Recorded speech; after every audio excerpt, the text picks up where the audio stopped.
The PS Vita is becoming very popular in the collecting scene, with many people finally seeing what the console is capable of. So in this video we're going to take a look at a handful of Vita titles that you need to consider picking up and playing. Starting off with Dead Nation. This game originally debuted on the PS3 in 2010 and was met with widespread praise. It's a top-down shoot-'em-up that takes place during a zombie apocalypse where players are buying new weapons and upgrading them to survive. Now it is important to note that Dead Nation runs at a set 30 FPS, which might be off-putting for some people, but still it's an overall really fun time, especially online with friends, and the gameplay lends itself well to the dual analog controls on the Vita. So while some might be deterred by the frame rate, Dead Nation on the Vita does enough to stand out on its own, making it an easy one to recommend for anyone who likes zombie shooters. And so the next game is Dust Force. I really don't hear much discussion about this game, and that's a shame because it's a fantastic platformer that is very similar to titles like Super Meat Boy.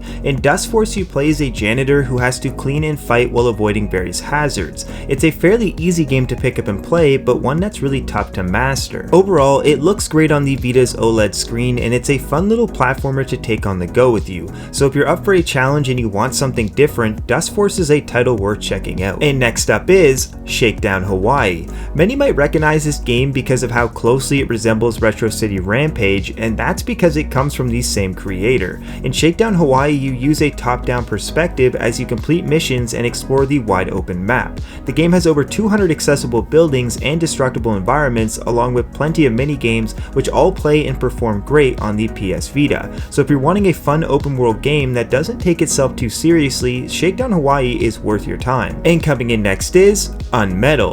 This game used to be really expensive on the PS Vita, but luckily has come down in price over the past year. UnMetal is a 2D stealth action game that pays homage to the Metal Gear series while standing out on its own. The game has a lot of different puzzles that really add to the gameplay, making it enjoyable all the way through, which is great as the PS Vita's intuitive controls and use of the inventory system really add a lot of charm to the game itself. So if you enjoy stealth titles or are a fan of the Metal Gear games, you definitely have to check out UnMetal. And so the next game is Joe Danger. Back in the late 2000s, there were a ton of racing games coming out, with a popular one being the Trial series. Joe Danger is similar to the Trial series, but it takes it a step further by placing a heavy emphasis on stunts and maintaining your speed. The goal is to guide Joe Danger through different levels while dodging obstacles, performing tricks, and executing stunts. The gameplay is very replayable and the graphics look great for an early Vita title. Also, on a side note, Joe Danger on the Vita includes a ton of new characters and additionals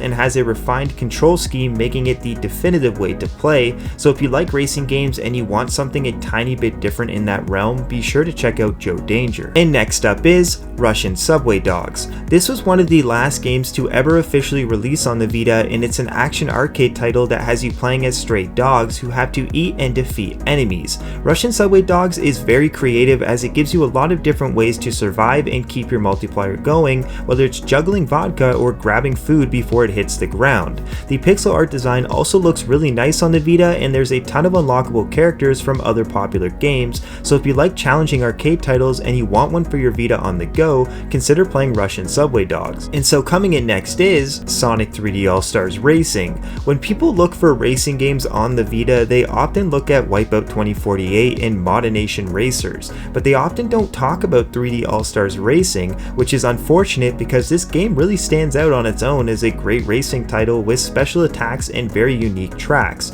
The races alternate between car, boat, and plane, and there's plenty of characters to choose from, which heavily changes how you approach different courses. Also, the game runs fairly well on the Vita, and it has some great multiplayer if you can get that up and running. So if you want a racing title with nice graphics and variety, I'd consider checking out Sonic 3D All-Star Racing. And so the final game is Iconoclast. When I first tried this game, I was really taken back by its art style. Iconoclast is a Metroidvania 2D platformer that lets you fight enemies and explore while trying to solve puzzles using a bunch of different tools. Of course, as you defeat different bosses, you unlock new tools that can then be tested on different environmental puzzles to access completely new areas. The game is a ton of fun, and the sprite work and animations make the title worth playing just on their own, so if you enjoy Metroidvanias or platformers in general, I strongly recommend you try out Iconoclast. And so that is the end of my list. I purposely put but less common games in this video because most people already know about titles like Gravity Rush and Mortal Kombat. Still, if you think I missed a Vita title or you have a recommendation, please let me know down in the comments, as I do read them and I appreciate any kind of feedback.